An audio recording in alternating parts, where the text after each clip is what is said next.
Welcome to Just Talk Funerals with me, Jason Threadgold. And me, Nichola Threadgold. Just Talk Funerals is all about the funeral industry, the people that work alongside us, and an insight into what we do. We will have some special guests along the way, sharing their experiences and how their professions overlap with what we do.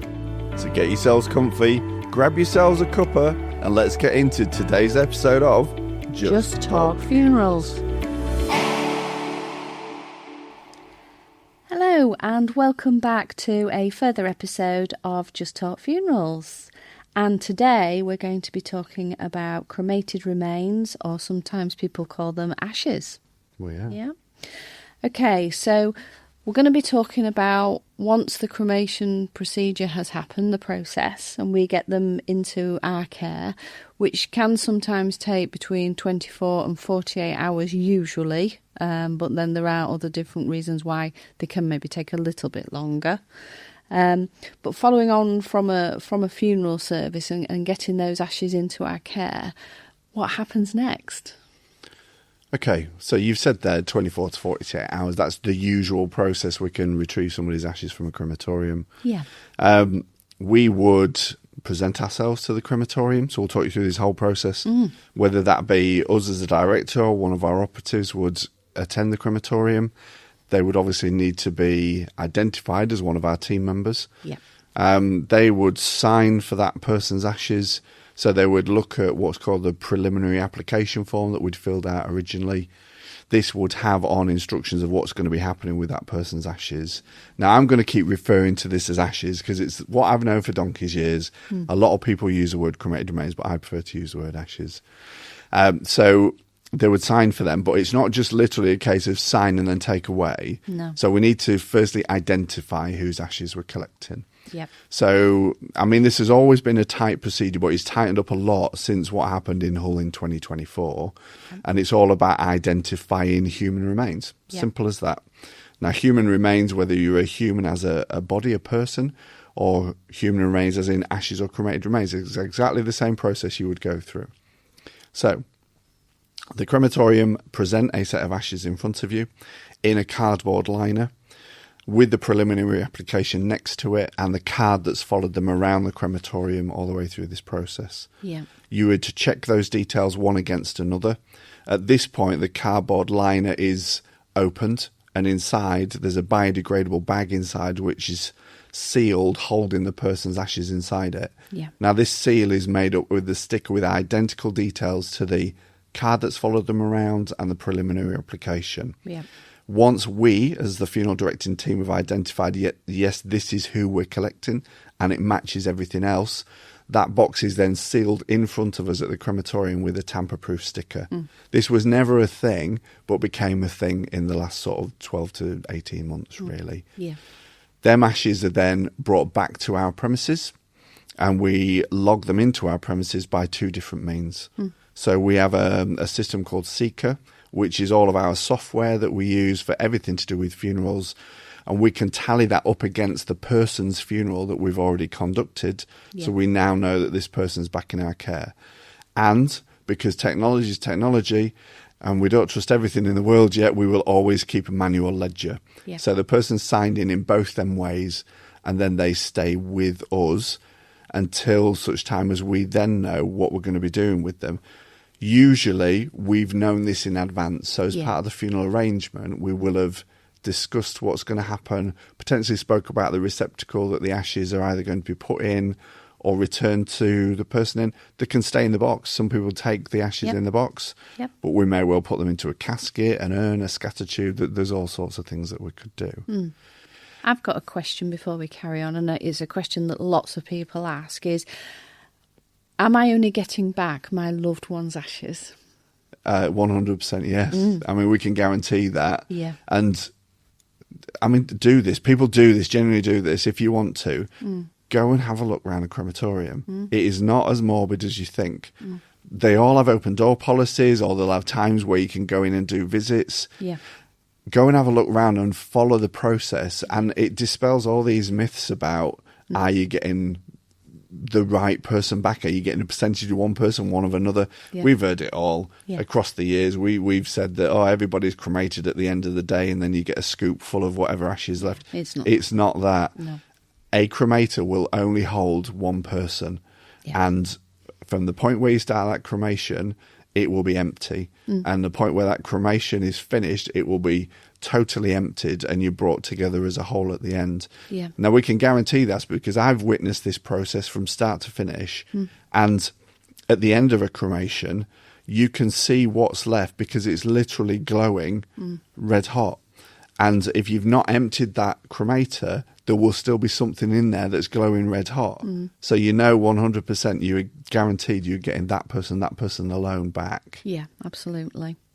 You talked about receptacles as well, and obviously, at the arranging, families may have an idea of what they want those ashes to be put into, like you say, but sometimes they'll come in, they might have seen some of the receptacles and items that we sort of display, and so we're able to advise them, aren't they, especially depending on what they want to do with the ashes later. If they're going to scatter them, we have what we call scatter tubes. If they're going to be burying them, we've got caskets. So there's lots of different things, isn't there? One thing to bear in mind as well is when it comes to jewellery is that, if they're buying an item, say a ring, that's going to have ashes within it, that we will take out 2 to 3 teaspoons of ashes to go with that order to make that ring. But what is also you need to bear in mind is that you will get some of those ashes back. So if you're looking at burying ashes, you're best to wait until you've got the ashes back from the jewellery if you want to put those ashes back inside with the rest, or else you're going to have a surplus. And I think, it's very important when we're dealing with jewellery that we do say to a family, you're going to get some back. And they may not come back for about 4 to 6 weeks, whereas they might have done something with the rest of the ashes. So it's really important to understand that if you want those ashes to go back in, you must wait for that surplus to come back. Yeah. And do you not think that sort of leans into when you talk about what you do with somebody's ashes, whether they stay as a whole?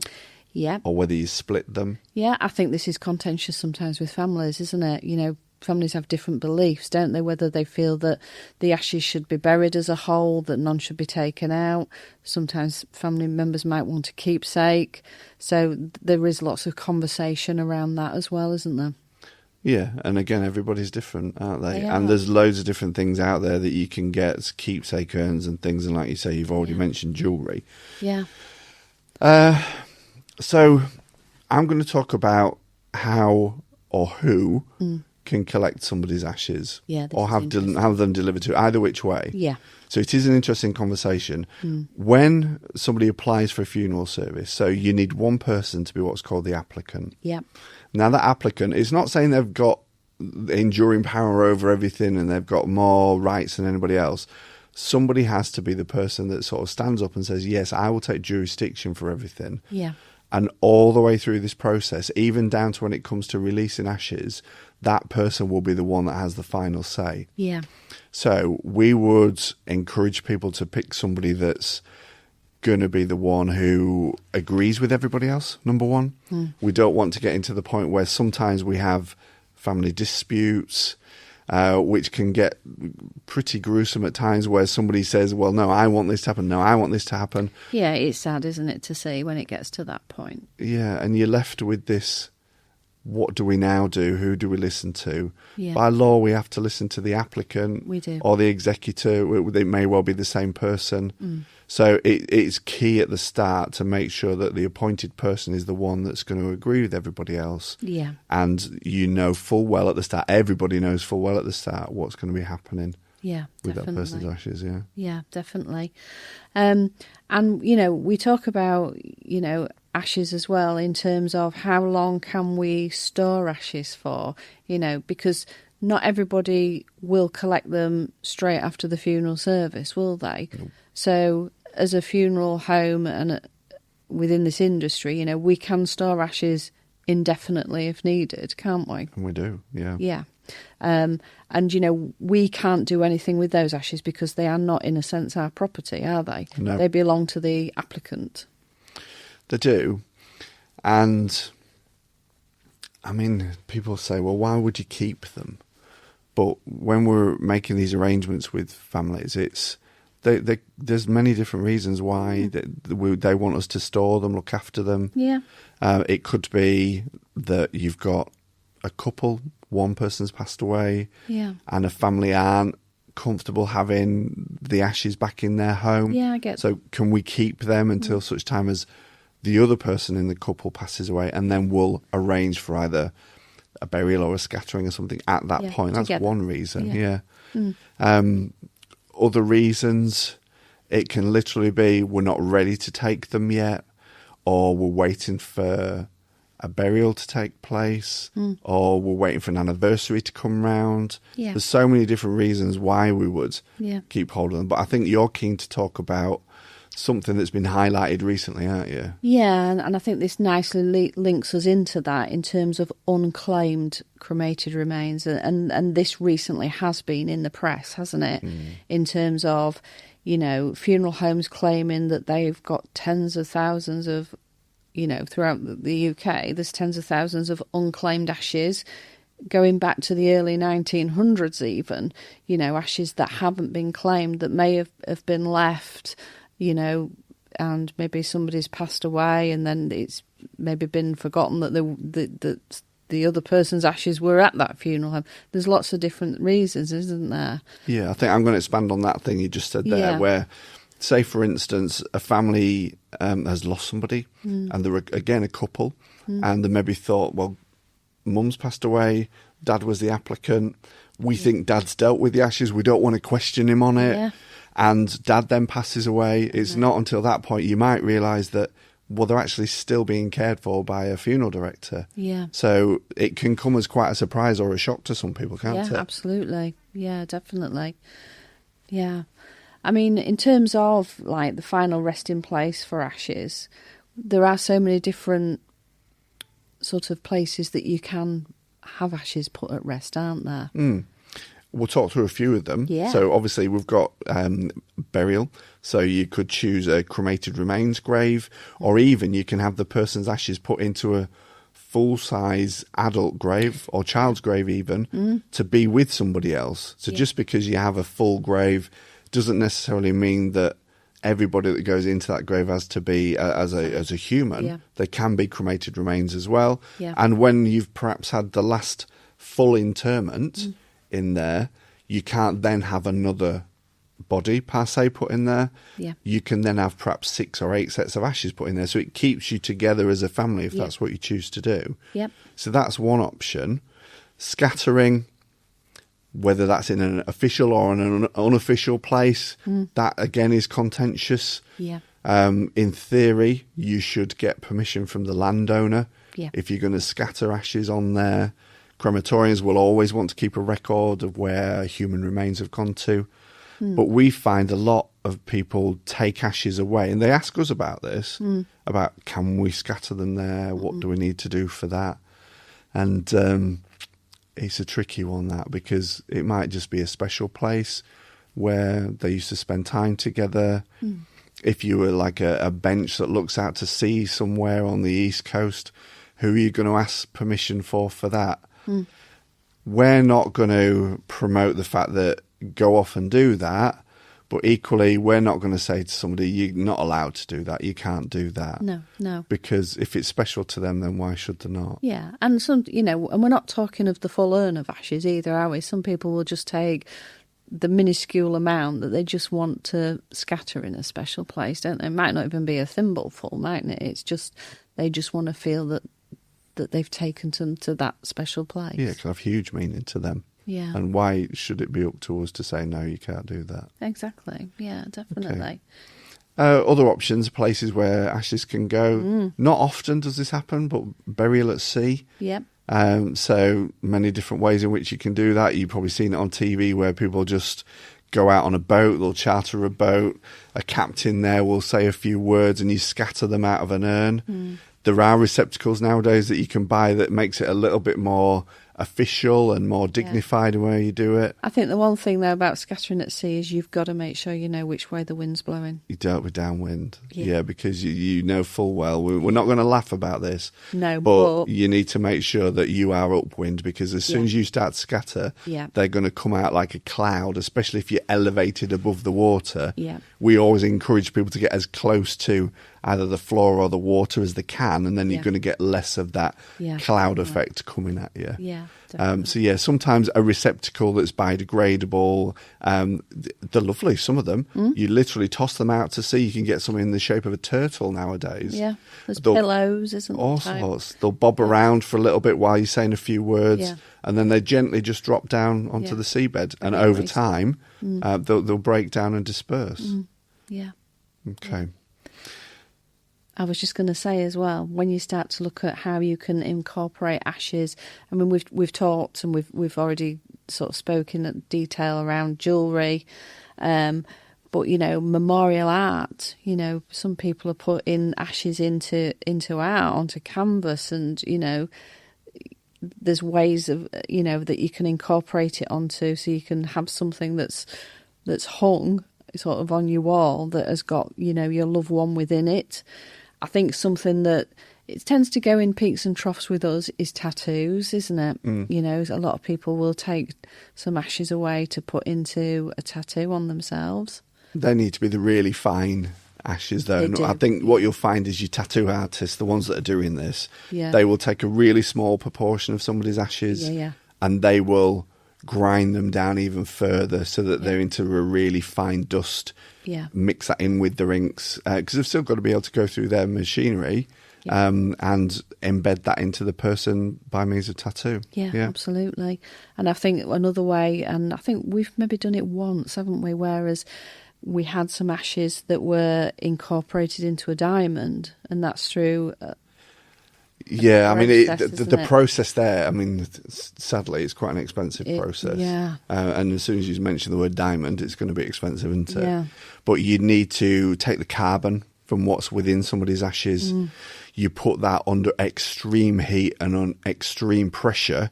And over a set amount of time, you can create a genuine diamond from it to all sorts of different caratage, if that's the right terminology to use. But you can get clear diamonds, you get coloured diamonds nowadays. It's a lengthy process, an expensive process, but if that's what you choose to do, then that option is there. Yeah, watch out, Mr. Threadgold. Oh dear. Moving on. Let's talk a little bit about if somebody wants ashes sent abroad. Yes, that's interesting, isn't it? There's a couple of ways of doing this, and it'll really depend on what country you go into. Yep. So a lot of people ask us this question, that they want them to go back to a favourite holiday destination or they have a place abroad, want to take them there. Some countries will just literally allow you to take them in through your hand luggage, so long as it's supported by 3 documents. So you must have a copy of that person's death certificate. Yeah. You must also have the original certificate from the crematorium. And the third item, which is the one you'll get from your funeral director, is a declaration from that funeral director saying exactly whose ashes you've got in that receptacle. Yep. Sadly, some people's ashes can look an awful lot like something else. Yes. And I can guarantee that if you put that person's ashes into your hand luggage, when you go through a scanner, they're going to look an awful lot like what could potentially be drugs or something else. So you would have them taken off you at that point. Being in your luggage, that's the safest way to do it, in a sealed container. Not just something with a screw lid on it. It needs to be something that's sealed properly so that we can, as funeral directors, declare that that's exactly what's in there. And we would be the ones sealing that receptacle. Yeah, definitely. The official route to go down, which can be quite lengthy, again, can have a cost implication to it. You need to present yourself to the embassy for that country that you want to take them to. Now, you all probably know, majority of embassies in this country are down in London. There's a few dotted around Manchester, Liverpool, places like that. But it would mean physically taking them ashes to that embassy. They would want them to be in a zinc-lined casket. They would want to see them physical ashes. They would then seal that casket themselves. And then they give you the visa to be able to take them ashes out of the country. Yeah. That's the official process. And there's a lot of countries are really, really strict about that. And we have had families that have actually done that. Yeah, they've had to do. Yeah. I mean, you can't just, in some countries, just take them in. No. Because they do look an awful lot like something else. Yeah. So research the country, ring the embassy. The embassy might just say you can take them in your hold luggage. Yeah. I think it's worth checking because, how mortified would you feel if you got to an airport and they were taken away? I don't know what you would do. No, I mean, that would just be awful, wouldn't it? So checking, I think, is definitely the key thing. And I mean, you don't have to do this all yourself either. No, there are companies out there that we have connections with that it's their sole purpose of repatriating either human remains or cremated remains into other countries, and they deal with all of this process for you. Yeah, absolutely. And it's a secure process. They track everything. Yeah. So there's lots of options out there. Don't feel that you have to do it yourself. No, I mean, we're here to help with anything, aren't we? Definitely so. Yeah. Definitely so. Okay, right. So we've talked about cemeteries, we've talked about scatterings. Not a lot of people know about these, and they're dotted all around the country, but there's something called a columbarium. Yeah. Now, columbariums are big in other European countries. Yeah, like Spain, Italy. Yeah. There's a few of them dotted around. I know Halton Price Crematorium, they have a columbarium. Basically, it's... Where is Halton Price, just for everybody? Halton Price Crematorium, you go over the Humber Bridge, Yep. and there used to be a hospital called Delapole Hospital, big hospital. And within the grounds of the hospital, there was a church chapel. That got adapted many years ago by a chap called Tony Warburton, who was in the industry. Tony, bless him now, has passed away. He adapted this into a crematorium chapel, and as a part of that design, running along the back as you exit out of the crematorium, there's this huge columbarium where you rent space. So you put the person's ashes into a hole within a wall, and then you have a plaque over the front, much like you would put details of a headstone into a cemetery. And then you pay for that space over a certain length of time, and you get renewals or you take them out after a certain length of time. So columbariums in certain areas of Europe are a big thing. Not many dotted around the UK, but there are if you start looking. Yeah. Okay. So, burial, scattering, columbarium. Anything else you can think of what you would do? I think in our local crematorium we have the vaults, don't we? And they're interesting, aren't they? So they are a bit like a dimensional... They're a bit like they're made of granite, aren't they? And it's probably not the right wording, but they're a bit like a cupboard or a locker, aren't they? They're exactly that, yeah. Yeah, and they can hold two sets of ashes if you put them in caskets, one at the top, one at the bottom. And then the plaque on the front, which is made of granite, is like your headstone, so you can have your inscription on there, your pictures, whatever you want. Once that is put on the front, that's what seals that shut, isn't it? And they stay in there, and you rent those spaces, don't you? Yeah. And I think they are used quite a lot for those who have maybe lost somebody and they think, well, I'm still quite young, so if I pop them in, like a holding place, isn't it? And then maybe once the time comes where I pass away, the family can then take them out of the vault and we can be scattered together or buried together. And yeah, that's what I see those for. But they're very unique, aren't they? Very. But very popular in our area. Okay, I'm going to ask you a contentious question about this. Go on. So, say for instance, you have somebody's ashes in a vault. Yeah. The applicant who's had them ashes put in the vault. Yeah. The time comes up where your lease is up. Yeah. They write to that person and they don't get a reply. What would be the process of what happens with them ashes that are held in that vault after the time's up and they need to be taken out? That's a tricky one, isn't it? Yeah. I mean, I remember working at the crematorium when those vaults came in, but because I left prior to the lease ending, there was never a situation where that would happen. And I don't know. You must obviously know the answer to this. Yeah. Have we come across this then? We've never come across it, but it's always one of the things that you need a backup plan for. So what would happen is the ashes would come out after that set time. The crematorium would hold them for a set time to see if anybody presented themselves and said, why have they been taken out? And then they would explain. It might be just the case that the person that applied's moved house and not given a forwarding address. It could be loads of reasons. Yeah, definitely. Or sadly, it might be the applicant might well have passed away themselves. And there's then nothing sort of giving evidence as to where they are. So what the crematorium would do, they would get into this process of trying to trace next of kin. So they would go back. They've got all the records. They can link up with the registrars and try and find somebody who can take jurisdiction, look at wills and things like that again.